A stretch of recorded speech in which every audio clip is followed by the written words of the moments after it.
System presents Telephone Time. Telephone Time with Dr. Frank Baxter. How do you do, ladies and gentlemen? Have you two ever had the strange experience of going into a room new to you with a sudden feeling that you'd been there before and that you recognize every bit of furniture, every picture? This is a familiar experience, so common that it has a name, déjà vu. It's one of the curious things that happen to people for which there's no very easy explanation, and there are many such things. Now, this strange story that we're about to tell you was first written down by a distinguished American of the 19th century, Robert Dale Owen. He was a writer, a political thinker, a congressman, and served as United States minister abroad. And other people have recounted this story, too. It took place on the bark Vestris. Robert Norwich, master, 16 days out of Plymouth, England, bound west across the Atlantic for Boston in the spring of the year 1828. This is the way the tale runs, and we call it the Vestris.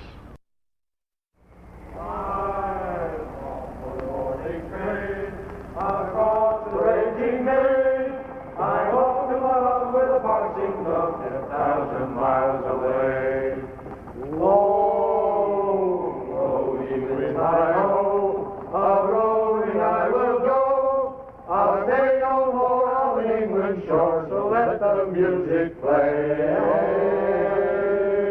I'm off for the morning train across the raging main.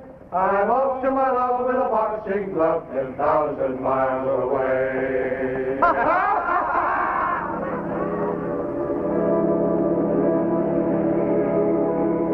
Morning, Mrs. Norris. It's nice to see you on deck again.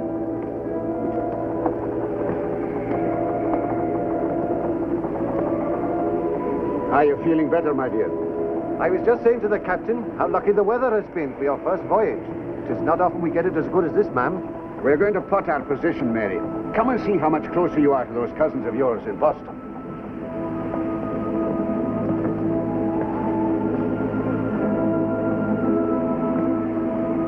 It is a happy ship you're on, ma'am, and 'tis no wonder with such fine sailing as we've had.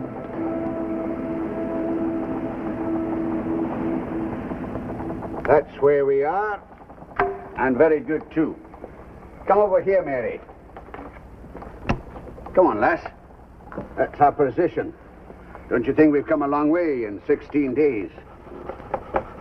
There's still a long way to go. Yes, indeed, ma'am. But at the rate we've been going, it won't be long before we get there. 8 bells already. Excuse me, ma'am. I leave the course for the next watch, and I'll be ready for my dinner. 49 degrees, 37 minutes north latitude, 35 degrees, 13 minutes, 20 seconds west longitude. Come 3 points south. There. Now I'm ready for my dinner. I'm famished. Oh, Mary, many's the time I've wished you on board my ship with me. And here you are at last. You brought good luck with you, lass. Never have I known such winds.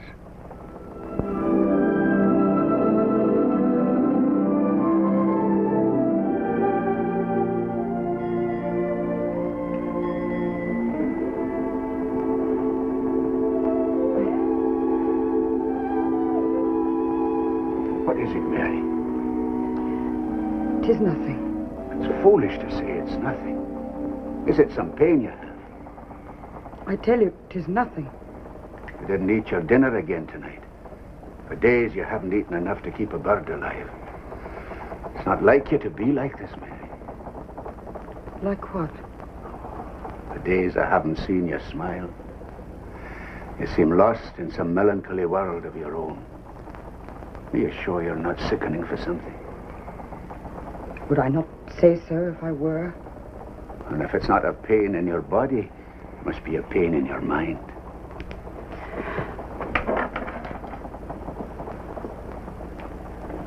You're hiding something from me. You've never done that before, Mary. Is it the sea? I hate it. Aye, it does affect people that way sometimes, till they get used to it. The monotony of seeing nothing but water. No, it's not that. It's something deep down. Cruelty. Oh, come now. There's no more cruelty in the sea than there is in the land, with its storms and its fires. I'll tell you something about the sea lass. When she takes life, she does so a lot more mercifully than does the land. It's the voices that come from it. Voices? Day after day. Even in my dreams, I hear them. Saying what?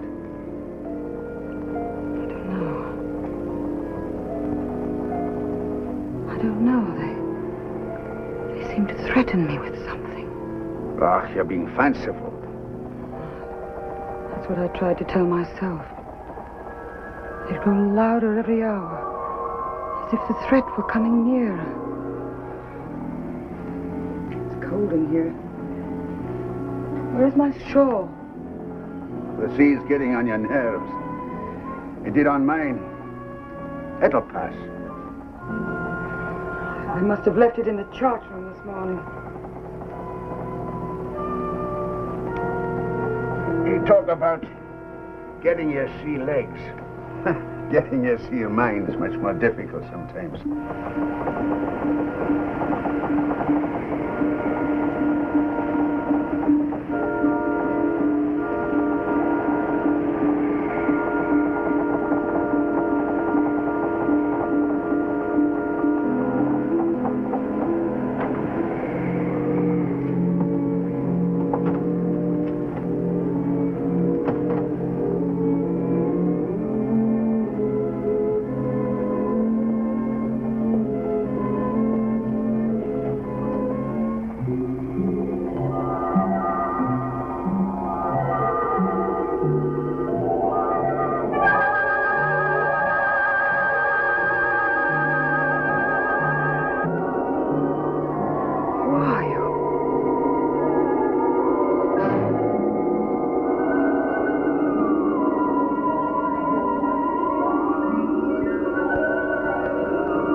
What's going on here, Mr. Lloyd? I heard her cry out, sir, and came in and found her like this. All right, Mary. You're all right now, lass. What happened, Mary? Someone was in here. Who? Who was in here? A man. A stranger. All right, back to work.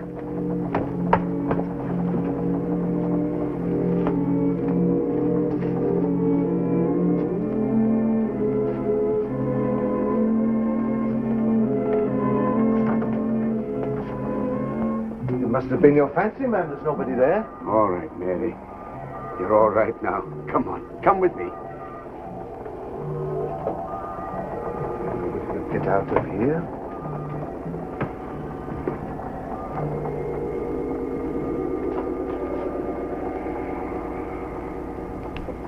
Tall and thin.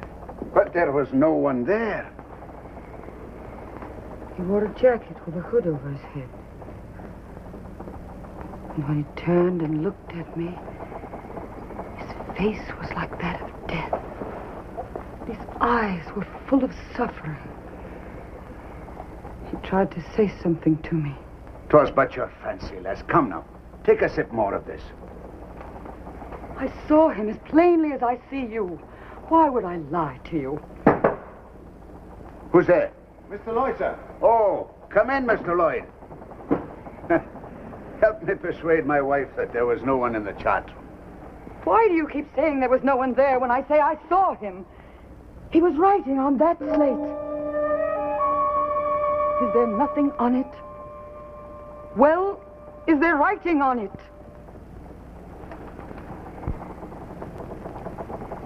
Steer northwest.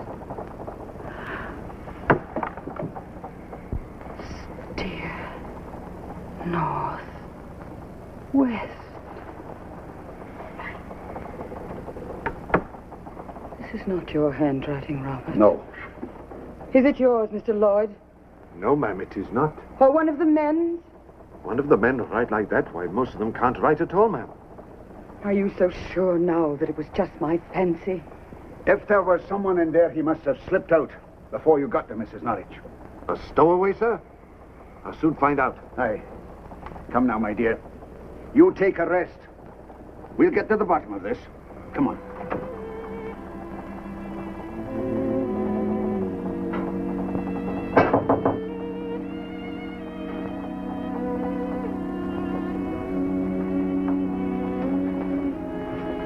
Keep your voice low, Mr. Lloyd. She's sleeping. I searched every nook and cranny in the ship, sir, and there's not a trace of anyone. Did you question the men about the writing? I even made those who can write the words. But nobody knows anything about it, and I'm sure they're speaking the truth. Mr. Lloyd, before I ask you for your solemn word that you did not write this, I will give you mine that I did not do so. As the good Lord is my witness, sir, I did not do that writing. And either there was a stowaway aboard, and he slipped out before you got there and jumped overboard. But what sense does that make? But nobody can stay hidden on this ship for 16 days without leaving a trace. Or else my wife, in her disturbed state of mind. But if she did, it's the first time she's ever written in this hand. I had the same thought too, sir. But why should she write that? Even she knows that to steer northwest is to take us out of the line of shipping and into the ice floes. Aye, there's no sense in that either. Well, what's to be done now, sir? What else but wait till the truth of the matter comes out. I'll keep this here. Aye, aye, sir. There's another one in the chart room. Yes. Yes. Yes. Yes, I hear you. Yes. Steer. North. West.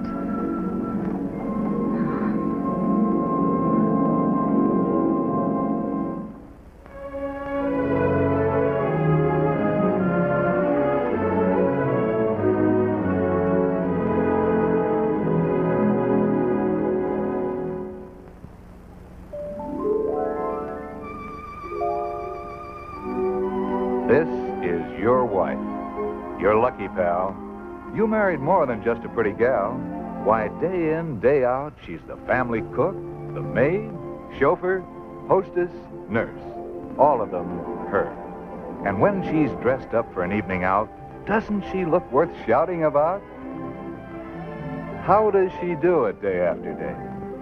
Well, she plans your life the modern way, by telephone. Helpful, handsome, handy telephones. Right at her fingertips. Right at her side. A telephone on her kitchen wall. She can decide and order, cook, and call. A phone in the nursery, the bedroom, the den. She saves herself trips again and again. Rush steps, slow steps.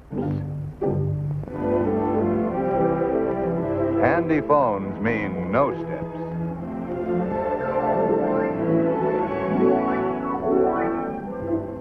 Friends to meet? When? Trains to meet? Where?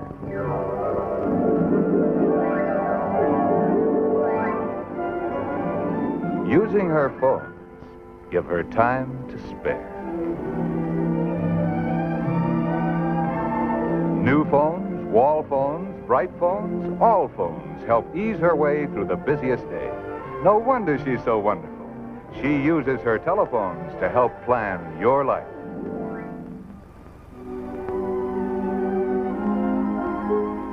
Taken all in all, she's quite a gal, your wife.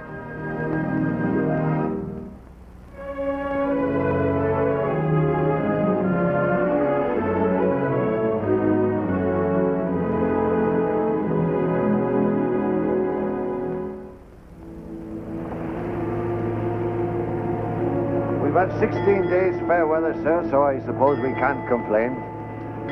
Close in far too quickly for my liking. I warrant you've never seen fog close in that fast. True enough, sir. Wished. You hear that? Something is moving there. Who is it? Where the blazes are you? Robert! What on earth? Mary, what are you doing here? You'll catch your death of cold. I had to come to ask you Ask me what? if you changed course to northwest. What nonsense is this? Come on, back to your bed this minute. You must have taken leave of your senses. You're acting like a child, leaving your warm bed to go into the cold air. Robert, you haven't answered me. Have you changed course? What did I tell you? You're shivering. Here, swallow this down. Robert! Swallow this down at once.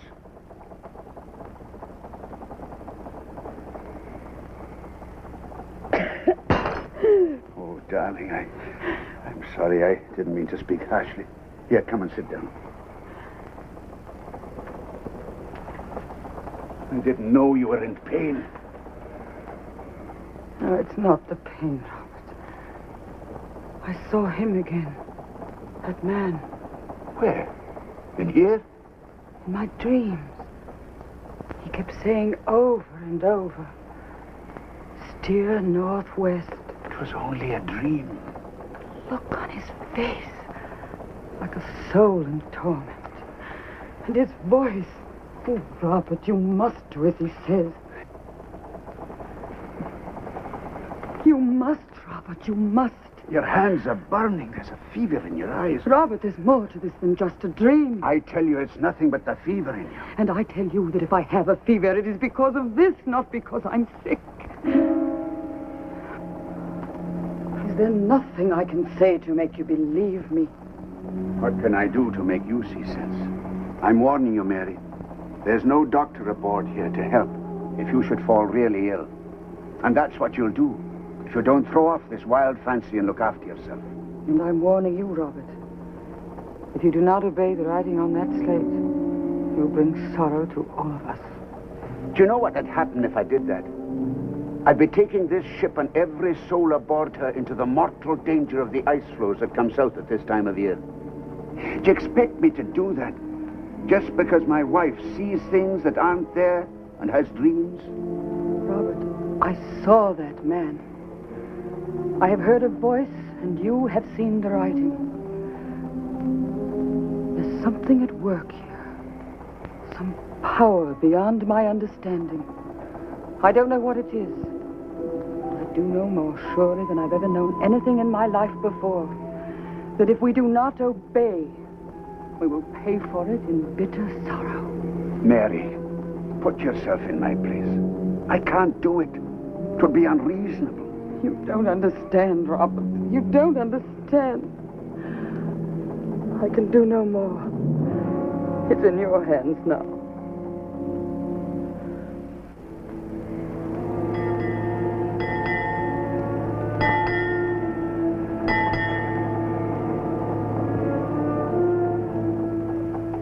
How's Mrs. Norris, sir?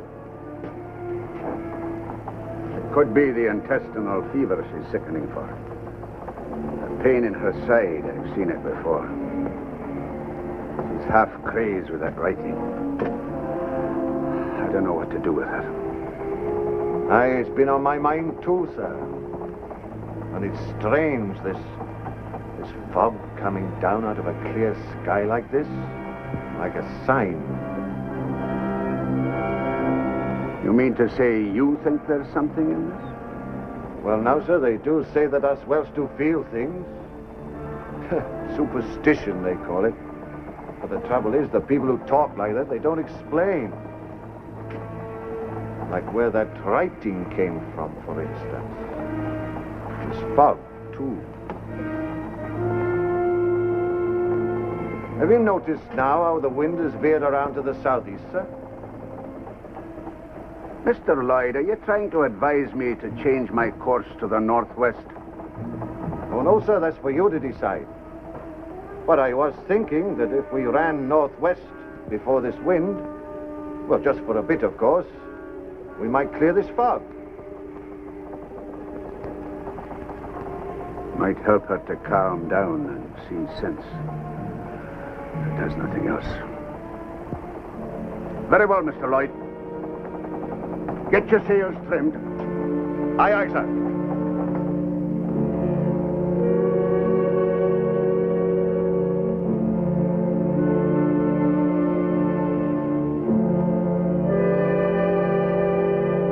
I say it ain't right. We got to do something about it. Here, mate, come in.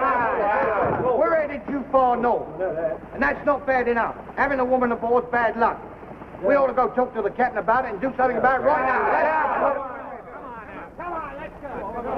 You know what we want. Get back on course. This ship ain't headed for Boston. Get back for where you belong. What is it, Mr. Lloyd? You know what it is. They came up here before I could stop them. We got our rights. Right. All right, men.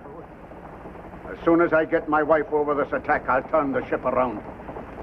Now get back to what you were doing. Look lively now. Come on where you belong. How is she, sir? Mortal sick. I don't know what the end of this is going to be.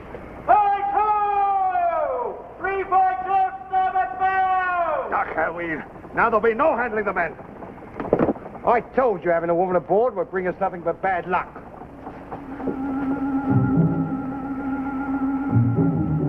Man, it can't be true. That's what you get for being so far north. It's an ice floe, sir. And the less it's seeing things I am, there's people on it. You're right. There are 3 of them. Mr. Lloyd, bring her round. Aye, aye, sir. 2 of you get ready to lower a boat. Here! Here! We're saved. They've seen us. We're saved. We're saved. Here, wake up. Wake up, wake up, wake up. We're saved. They've seen us. Look, look. Ahoy! Ahoy! Put it in. Get it in. Hold her back now. Bring her up close to the ship. Come on, lad. First one up. Yeah, give us a hand here, mate. Up with him. Take it easy. All right, we got you, chap. We got Take you. it easy now. Easy. Keep the Lay him down there on the deck. Up with him. All right, sir. All right, sir.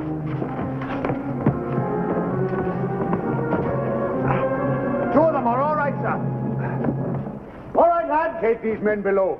Get some grog from the galley, one of you. Aye, aye, sir. Stand by to bring up the longboat. We'll soon have you fixed up. What was the name of your ship? The Morning Star. Hit an iceberg and foundered. Of the 35 souls on board, we're the only survivors. We were on that ice for a week. God knows how you found us. It was a miracle. Aye, you're right. As I was passing your cabin, sir, I heard your wife call out. Well, you take care of this gentleman, Mr. Lloyd. What you need first is a good hot grog.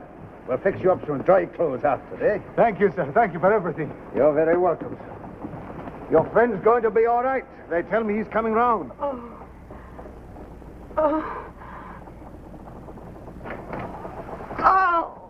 Mary, I'll send back to the floor and pick up some ice. It'll numb the pain. There now, Mary, lass. There now. We'll get back on course and pick up a ship with maybe a doctor on board. Sir, here's a doctor, a surgeon, one of the rescued. Are you really a doctor? Yes, but what seems to be the trouble? It's the intestinal fever, I think.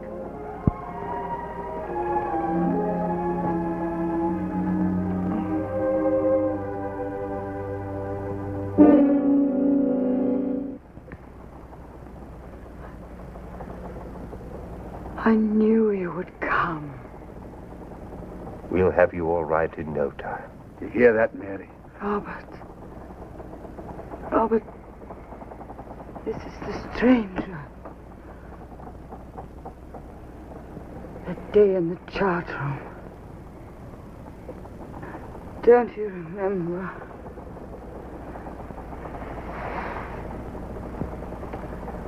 How long has she been like this? 4 or 5 days. It was 4 days ago that I saw you. Can you do anything for her, Doctor? Of course he can. Now, don't you worry about a thing, ma'am. I'll go get cleaned up.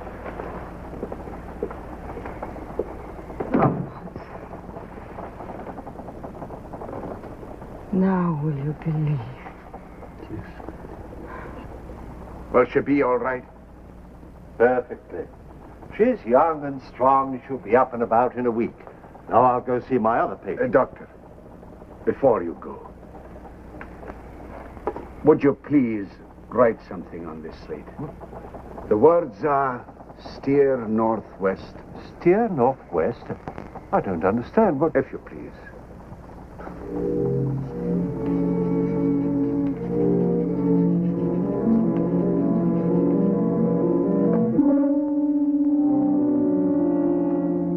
Doctor, 4 days ago, words were written on the other side of this slate. And by nobody aboard this ship. Read them.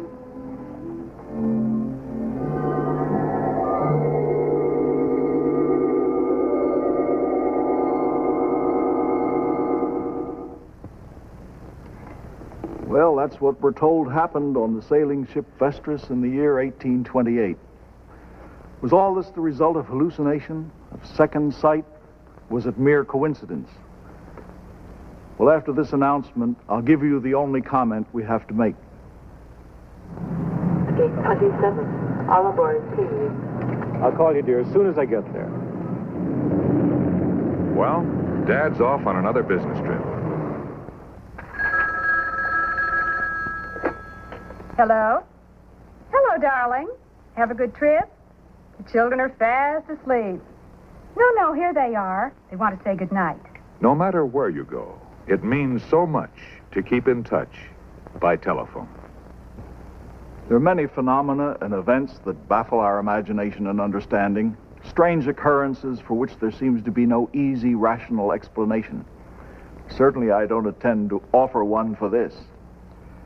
Perhaps in 100 years, man will be able to understand what took place in this strange legend of the Vestris. But for the moment, we can't.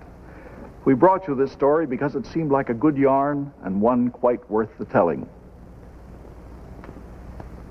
Now let us look at our story, our true story, for next week. She was a militant pacifist. He was one of the world's wealthiest men. But she hated his work even as she loved him. When tragedy darkened his life, it was too late for her to help. But she is remembered for something that he did. See Jessica Tandy and Hume Cronin in War Against War.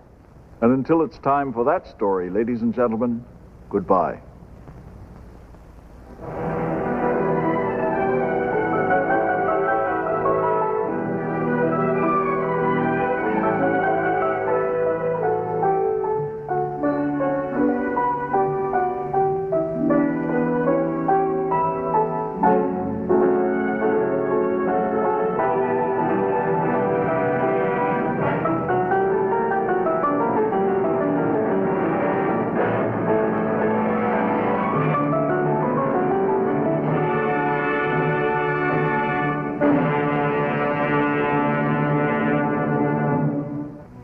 Join us for telephone time next week. Until then, we remain sincerely yours, the Bell Telephone System.